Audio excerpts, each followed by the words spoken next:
Oh man, thank y'all for tuning into the Meet You from the Midwest podcast. I know why I'm here. I want to talk about the NFL Week One. I had high hopes for the Titans. They let me down as usual, picking up right where they left off last year. Oh man, just think about how the game played out. This is probably, I've said this a couple times to people that's in my close circle. It's probably the worst Titans loss I've witnessed. Now I know y'all think like if you know the Titans history, it was a game in the snow. He lost like 59. It was 59-0 to the Patriots. This was when they was in that era when nobody fucking with them, when they was in their prime. They had their little dynasty going. But this one from Sunday, sickest fucking matchup I've seen in my life, man. Just watching your team go up 17-0 and just completely blow the game, it fucked me up. I'm not gonna let it ruin me for next week. I just want to get into these predictions or these results for week one, what I thought about a couple of those games. And before I get into the NFL, I wanted to ask a question because I'm starting to see it's so much hate going around when it comes to sports. One man in particular would be Deion Sanders. If y'all don't know, Deion Sanders is the college coach for the Colorado team in college, the college team in Colorado. I want to say this is his second year being the coach, and it's just so much hate. When you look on, I said I always go to social media. People express how they really feel. They can't say it in people's face, but they're going to express how they feel about certain shit. And watching this game, man, it was like um, we knew that they didn't have a chance going into this game, unless you like a super fan. Like I'm really a fan of. I'm a fan of Deion. I'm always support what he do. Just saying, just like the same thing. People may say I hate LeBron. I've never been a big fan of LeBron, but as he's aged, for him to see him be able to play with his son this year, see what type of legacy he leaving to be the all-time scorer in NBA history and stuff, to see all the records he broke to last this long.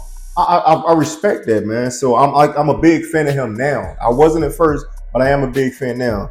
Same with Deion. I used to be a Cowboys fan as a kid. I was a Cowboys fan. I think everybody was a Cowboys fan. When they fell out of the prime, when Prime left and the team started to crumble, I wasn't really watching football. That's when I started watching wrestling as a kid.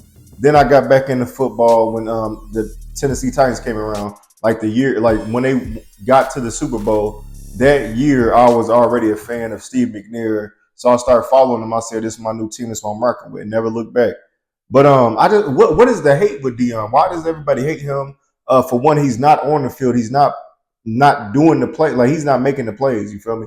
He's the coach. Is what I'm saying. Y'all make it hard on these kids to focus because now they got the spotlight on them.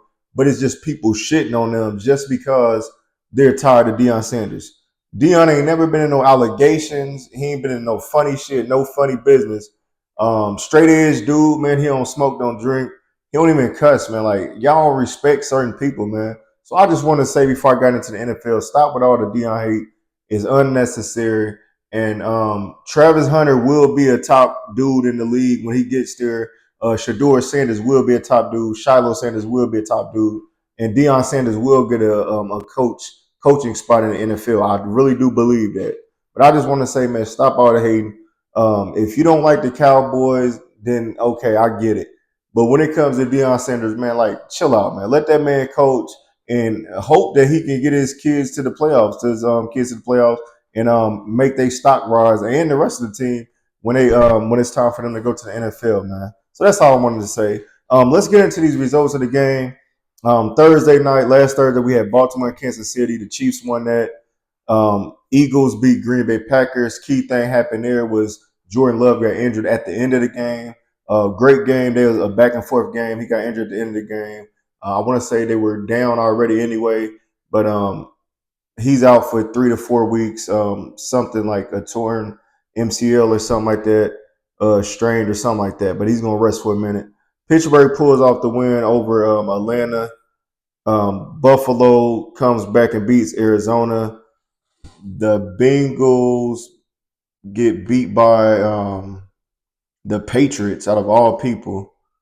The Texans in a battle with the Colts. The Texans pulled that one off. Dolphins win against the Jaguars. Panthers got blown out by the Saints. The Vikings whooped on the Giants. Chargers beat the Raiders. Seahawks beat the Broncos. Cowboys beat the Browns. Buccaneers beat the Commanders. And last night, no, I take that back. Sunday night, Rams lost to the Lions 26-20 in overtime. And then last night's game, 49ers won 32-19 versus the Jets in Aaron Rodgers' first game back. I'll talk about my game in a minute. I'm gonna just do a separate video. As far as those games go, man, dope first week, man. I was just like, I said, you always excited when they get to the NFL. If you're an NFL fan, like you love seeing that week one kickoff, man. I probably did like 12 parlays, ain't hit on none of them. I got greedy as usual, but I know going forward, I gotta start knocking my parlays down to 6 to 8 legs instead of trying to do 10 and 12 because there's always gonna be 2 or 3 people that fuck it up, or you might just go a little too high on the yards. Anyways, first week was cool, man. To me, like I said, I always say this, and some people try to say like it's the wrong way to look at it. Is I never judge a team off the first game of the season. We have 17 games. Why in the fuck am I gonna get on one game? And like, for example, if a quarterback throws for 300 week one, some people by oh shit, man, we off to a great start. He about to do this every game. No, he's not. You know goddamn well teams will adjust. After they see that motherfucker throwing for 300, they're gonna adjust. We're gonna shut down their main receivers, and if anything, they're gonna have to kill us with the run, or the defense gonna have to win the game. But they're not winning this game with this mother throwing for 300 yards. Some people just hot, but like I said, defense matchups make a point in these games and stuff like that. So I hate when people overreact and get overhyped on week one. Now, for example, the Steelers. Falcons should have won that game, but the Steelers kicked about 80 fucking field goals and they pulled the win off. Now, does that mean that the Steelers gonna win close with every game? No, but they will be in the fight because they actually have a solid defense. That's all I'm saying. I got a couple homies, Philly fans. One dude is trying to tell me that it's Jalen Hurts. He had a couple bad passes, but he'll blame it on the team. He blames on, oh, the receiver ain't running the right route, or oh, he slipped. There's always something. But then when it comes to something that he did good, he glorifies that and pretends like turns his cheek to what's really going on. But all the other fans see it, but he just don't get it.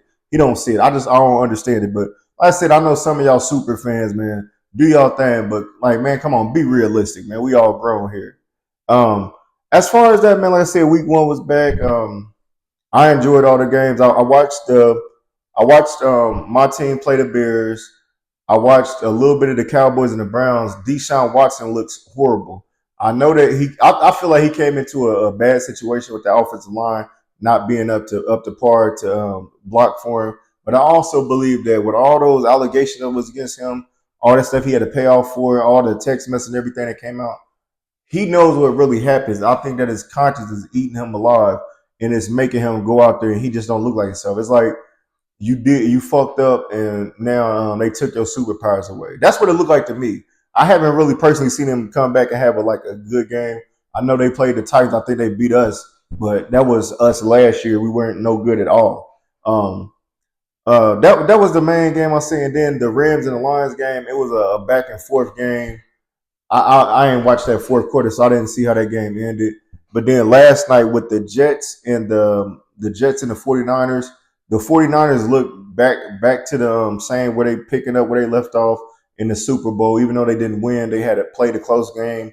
But the way they with them to have McCaffrey out for the game, this young running back Mason, I want to say Mason, I hope his name is Mason, came in the game and ran for 140 yards and a couple two touchdowns or something like that. So players step in, man. They blocked for him just like they do with C-Mac. The whole team was clicking. The only one that really didn't do much was IU. He held out because he wanted a new deal. He didn't really get to train with all his people and stuff, so it might take a couple games. But last night, I think he had one catch. I think they targeted him maybe 3 or 4 times. But football's back, man. I just wanted to give y'all the results from last week. Tune in, I would say about Thursday. When I do the Thursday night game, I'll probably do the predictions for the whole week because I ended up doing the predictions last week. I just wasn't able to post it. I was having trouble with my the templates I'll be using on the app I use, Canvas. But I'll get that fixed for these next episodes. Let me know what y'all thought about y'all team first week performance. I'm about to do